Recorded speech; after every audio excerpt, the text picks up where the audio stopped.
मुखारविन्दे विनिवेशयन्तं वटस्य पत्रस्य पुटे शयानं बालं मुकुन्दं मनसा स्मरामि संहृत्य लोकान् वटपत्रमध्ये शयानमाद्यन्तविहीनरूपं सर्वेश्वरं सर्वहितावतारं बालं मुकुन्दं मनसा स्मरामि लम्बालकं लम्बितहारयष्टिं शृङ्गारलीलाङ्कितदन्तपङ्क्तिं सिक्ये निदायाज्यपयोदधीनि बहिर्गतायां प्रजनायिकायां भुक्त्वा यथेष्टं कपटेन सुप्तं बालं मुकुन्दं मनसा स्मरामि बालं मुकुन्दं मनसा स्मरामि बालं मुकुन्दं मनसा स्मरामि. Thank you, Madam Prema Krishnamurthy, Madam. Vanakkam, most respected, our Chief Guest, Honorable Dr. Justice Anita Sumanji, High Court of Madras, trust members, all participants and students, teachers and parents, competition panel judges, Shri Maruti, President of the Harijaman Seva team, friends of media, and all who have assembled here. I would first like to welcome you all to the 34th successful year of our Janmashtami celebrations. I express my immense happiness in welcoming our Chief Guest, Honorable Dr. Anita Sumanji, High Court of Madras, for this event. This year, more than 670 talented students have participated in various competitions such as drawing, fancy dress, Gita chanting, bhajans, etc. First, second, and third consolation prizes are declared, and won an overall prize of the trophy declared to DAV Groups of School Gopalpuram. We have organized 3 days of exhibition on life and Leela of Lord Krishna and Sri Rama.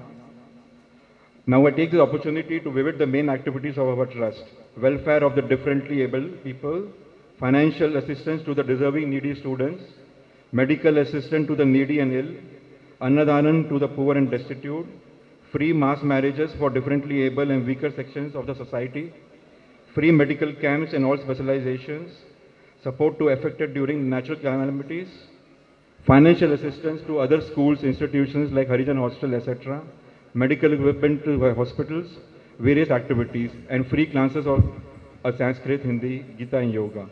I wish best of luck to all you children and pray for your well-being. Happy Janmashtami to all. God bless. Jai Hind. Now, honoring our chief guest.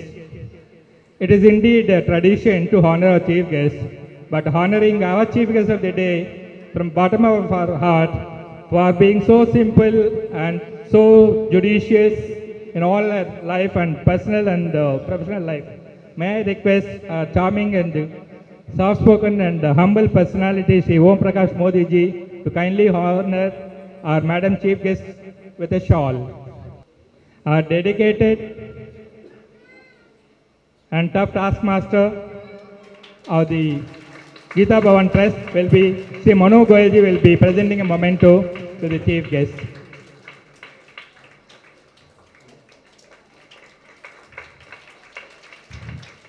Thank you, sir. Respected Chairperson, the other trustees of the Gita Bhavan Trust, ladies and gentlemen, namaskaram to all of you. When I was asked to come to the podium, the MC said, I will deliver a special address. I can't think of what would be more special than this occasion itself. You know, I have been a resident in Madras for the better part of more than 50 years. And very surprisingly, I got to know that this is the 34th year when this marvelous exhibition was being conducted. I remember that when I was a child, it used to be a tradition for my parents and me to go to Gaudiya Math. And we used to see the exhibition in Gaudiya Math, similar to the exhibition that is conducted here, which depicts the life events in Krishna's life. And surprisingly, I didn't know about this exhibition at all. So I think this is also one of Krishna's Leelas. Till he calls us, we are not even aware of what he is doing in different parts of the world. I am very grateful for this opportunity to have been invited here, to be called to participate in this function. I thoroughly enjoyed the exhibition. Have all of you seen the exhibition? Not yet. Not yet. So I would urge that all of you must see the exhibition that is here. The figures have been made so beautifully.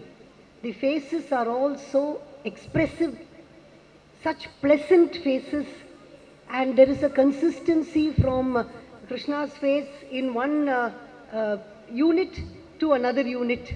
So you are able to recognize them as this is Krishna and that is Balarama, and it's really beautiful. There are many scenes from Krishna's life which are not here, but then it is impossible to have an exhibition that will depict each one of his life scenes. So I would urge that all of you see and enjoy this exhibition. It is on display between today and tomorrow. 3 days. 3 days. So please don't miss the opportunity. I wanted to start with a small shlokam because that is my earliest recollection of Krishna. All of you will know this shlokam. The majority of the audience here is children who have been successful in the Bhagavad Gita competitions, I think. So all of you will know much more than I do about Krishna. So bear with me for a few minutes when I share with you a few things that I wanted to tell you, and then we'll move on to the more important part of the program, which is the prize distribution event. One of my earliest memories of Krishna is sitting on my father's lap and learning shlokams.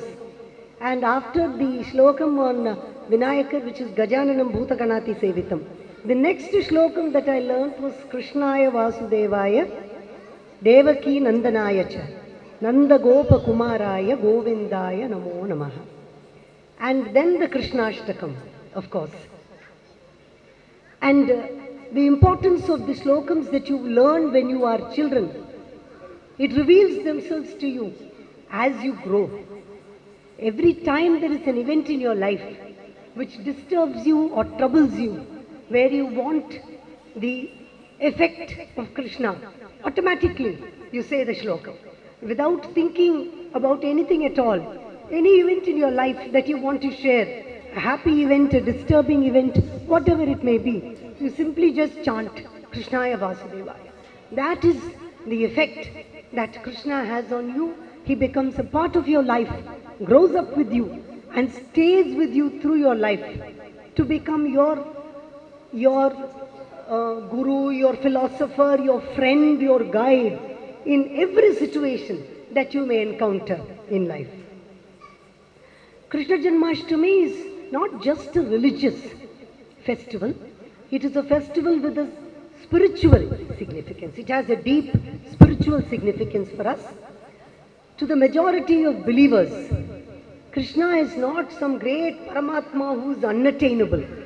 To many of us, he is just, we call him Kitta, we call him Krishna, and this becomes revealed to us when we go to a temple. For instance, I have a personal recollection. Every time we go to Guruvayur, you're standing outside waiting for the Nada to open. And my favorite puja in Guruvayur is the Nirmalya Darshan. So when I'm waiting outside for the Nada to open, you find everybody there chanting Krishna slokams, and they will be either chanting verses in the Narayaniyam or some Ashtakam or some shlokam and praying to him as though he were a revered god. And the minute the Nada opens, you find people running in, and it is emotion that takes over. They say, Unni, Krishna. They talk to him as though he is a friend. He's just somebody that they want to hold and hug. And that is the emotion that Krishna evokes in all of us. What is the significance of Janmashtami today? Quite apart from the Shide that we all have at home, the Vella Shide and the Uppu Shide and all the Bhakshanam that we have at home, there must be some significance of what is Krishna's contribution to today's world. See, we have what is called the Prasthanatraya. We have got the three great texts in Hindu faith. You know, when we say Hindu faith, the word faith itself means that we believe. It is a faith that you have. What are the three major texts that are there? We have the Prasthanatraya, which is ultimately the Upanishad, the Puranas and the Bhagavad Gita. And this is where we have the contribution of Krishna. The Bhagavad Gita, which all of you know inside out, or at least some chapters from which you know inside out, that is what lays the foundation for the four yogas. The Raja Yoga, the Jnana Yoga, the Bhakti Yoga, yes, and the... What is the fourth? I forget. Karma Yoga and the Karma Yoga.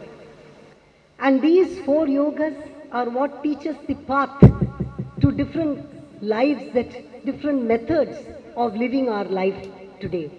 Sometimes we feel that these four yogas are very difficult. One is more difficult than the other, perhaps. But think of it this way. These yogas were taught to Arjuna in a battlefield.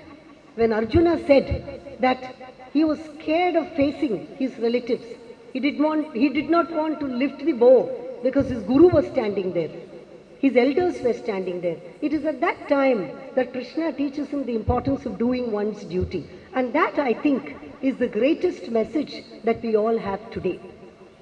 And it also makes for a lifestyle that is easy in one sense, because what we have to do is to do our duty and just leave the rest to him. Bhakti Yoga is the easiest because you don't need any great knowledge.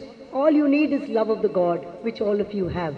And Karma Yoga, if you do your duty and leave it to him, that is all you need. You know what is the age of Krishna? We are celebrating his birthday, so we need to know his age.